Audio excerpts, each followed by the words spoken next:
కొమరం భీం 1900 కాలంలో నిజాం తరహా అణచివేత, బ్రిటిషుల పాలన కొనసాగుతూ వచ్చింది. ఆ సమయంలో కొత్త చట్టాలు ఎన్నో వచ్చాయి. వ్యాపార అవకాశాలు విస్తరిస్తున్న ఆ కాలంలో వస్తున్న కొత్త చట్టాలు ఆదివాసీలకు ఇబ్బందులుగా పరిణమించాయి. ఎంతో కాలంగా వ్యవసాయం చేస్తూ వస్తున్న ఆదివాసీలకు కొత్తగా వచ్చిన చట్టాలు చుక్కలు చూపేవి. ఎవరెవరో వచ్చి ఆ భూమి తమదని ఖాళీ చేయాలని కోరుతూ ఉండేవారు. పండించిన పంటని లాక్కునేవారు. వడ్డీ వ్యాపారుల వలన కూడా ఇబ్బందులు వచ్చేవి. మరోవైపు కట్టలు కొట్టుకోవడానికి వీలు లేని పరిస్థితి ఉండేది. ఇలా ఆదివాసుల గోండు కుటుంబాలు ఎదుర్కొన్న ఇబ్బందులు 1-2 కాదు. అలాంటి కుటుంబంలోనే కొమరం భీం కుటుంబం కూడా ఉండేది. సంకేపల్లిలోని వ్యాపారులు, అటవీ అధికారుల కారణంగా భీము కుటుంబం కూడా చాలా బాధలు ఎదుర్కొంది. భీము తండ్రి మరణించిన తర్వాత వీరి కుటుంబం సొరదాపూర్లో స్థిరపడింది. అక్కడ పంటలు పండించే నాటికి భీముకు 15 సంవత్సరాల వయసు వచ్చింది. పంట చేతికందే సమయానికి ఆ స్థలం నాదంటూ ఓ ముస్లిం వ్యక్తి వచ్చారు. ఆ సమయంలో భీం వారితో గొడవపడ్డాడు.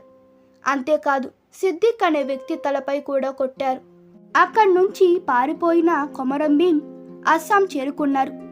అక్కడే కొంతకాలం టీ తోటలో పనిచేశారు. అక్కడే రాయడం, చదవడం నేర్చుకున్నారు. దేశవ్యాప్తంగా పలు చోట్ల జరుగుతున్న తిరుగుబాట్ల గురించి కొమరం భీం అక్కడే తెలుసుకున్నాడు. మాంద్యం దొర అల్లూరి సీతమ్మరాజు గురించి కూడా కొమరం భీం తెలుసుకున్నాడని అల్లం రాజయ్య అనే రచయిత కొమరం భీం అనే పుస్తకంలో పేర్కొన్నారు. మాంద్యం తిరుగుబాట్ల గురించి కూడా కొమరం భీం తన సమాచారాలతో చెప్తూ ఉండేవారంట. అస్సాం టీ తోటలో పనిచేసే రోజుల్లోనే అక్కడ కూడా తిరుగుబాటుల్లో కొమరం భీం పాల్గొనేవారంట.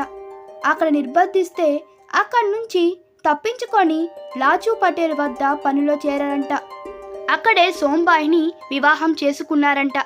ఆ తరువాత ఆసిఫాబాద్ జిల్లా బబేజారి గ్రామాన్ని కేంద్రంగా చేసుకొని 12 గ్రామాల ఆదివాసీలను కలుపుకొని అడవులన్నీ నరికి వ్యవసాయ భూములుగా సాగు చేశారంట.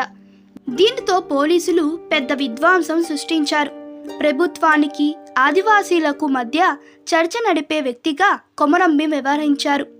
అయితే ప్రభుత్వం కొమరం భీంతో చర్చలు జరిగినప్పటికీ అవి సఫలం కాలేదు. దీనితో పోలీస్ బలగాలు దాడికి దిగాయి. దాదాపు 7 నెలల పాటు ఆ గ్రామంలో యుద్ధ వాతావరణం నెలకొంది. ఓవైపు నిజాం సేనలు, మరోవైపు కొమరం భీం ఆధ్వర్యంలో ఆదివాసుల దాడులు చేసుకున్నాయి. ఊహించని విధంగా 300 పైగా మందుగుండు సామాగ్రితో పోలీసులు కొమరం భీం ఉంటున్న స్థావరాలపై వెనుక వైపు నుంచి వెళ్లి దాడి చేశారు. భీముతో పాటు మొత్తం 15 మంది కాల్చి చంపేశారు. ఆ తరువాత మిగిలిన వారిని అరెస్ట్ చేశారు. కుర్దు పటేల్ అనే వ్యక్తి ఇచ్చిన సమాచారం వల్లే కొమరం భీం స్థావరాలు పోలీసులకు తెలిసాయి. 1940 సెప్టెంబర్ 1వ తేదీన కొమరం భీము చనిపోయారు. 1946లో తెలంగాణ సాయుధ దళాలు ఈ కుర్దు పటేల్ అనే వ్యక్తిని కాల్చి చంపేశారు.